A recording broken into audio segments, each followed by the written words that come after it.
राधे कृष्ण दोस्तों।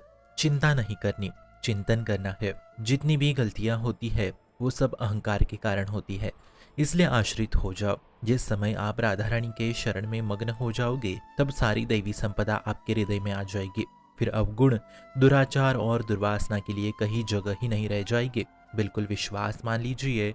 पर मित्रों, क्या होता है कि हम तो अपने मन को अपना माने हैं, इसलिए पूर्ण शरणागति नहीं हो रही।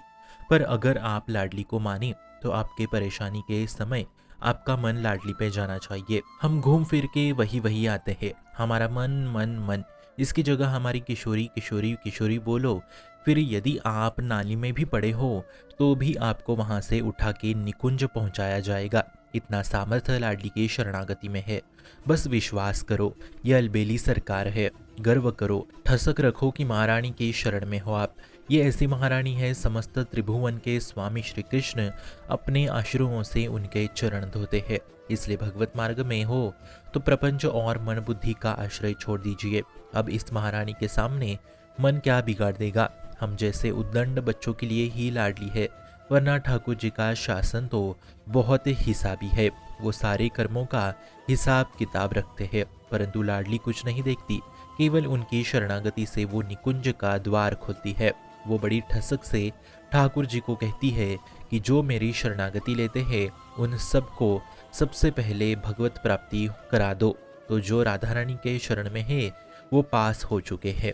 इसलिए विश्वास रखो कि लाडली की कृपा से लाडली का इतना प्रभावशाली नाम मिल गया तो लाडली भी मिलेंगी ना। इन अवहेलना और निंदा से परेशान होकर निराश मत हो, जिससे आपके आस्तिकता पे चोट पहुंचे। जो अपमान निंदा कर रहे हैं उनसे दूर हो जाओ और आप भी किसी की भी निंदा मत करें। चुपचाप अपना ध्यान प्रभु पे लगाओ बस, क्योंकि आस्तिकता पे जब चोट लगती है तब हानि तय है। अपनी निष्ठा, धैर्य, मार्ग प्रभु पर का मत जाने दो। चाहे हमें कुछ मिले या ना मिले, निरंतर भजन में रहना चाहिए। जब विकार मिटने होंगे तब मिट जाएंगे, पर आप निरंतर नाम में तो रहो पहले। हमें नाम मिल गया, उनकी शरणागति मिल गई, तो त्रिभुवन में कोई ऐसा नहीं कि जिसे लाडली ने स्वीकार किया और वो हार गया। जहाँ राधा वहाँ नहीं बाधा, जहाँ राधा वहाँ नहीं बाधा।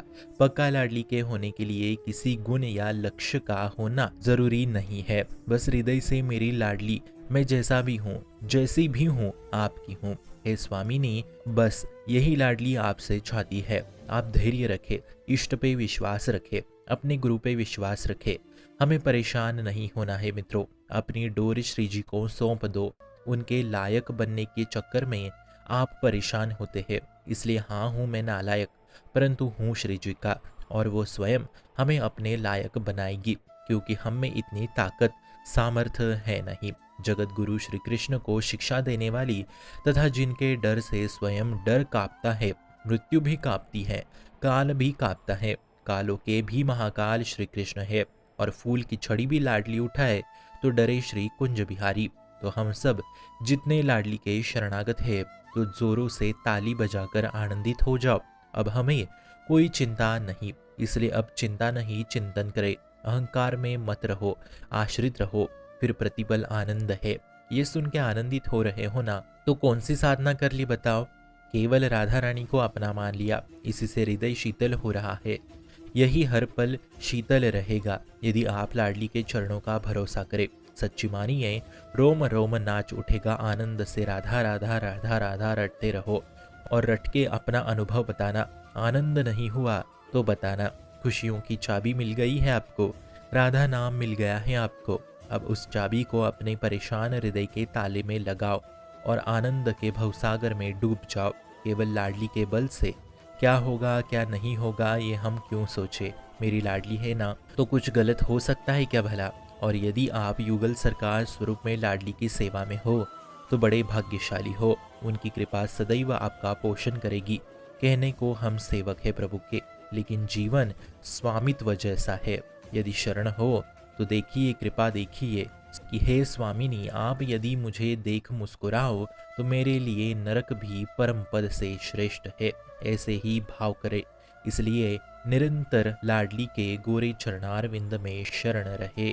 शुभम भवतु कल्याणमोस्तु।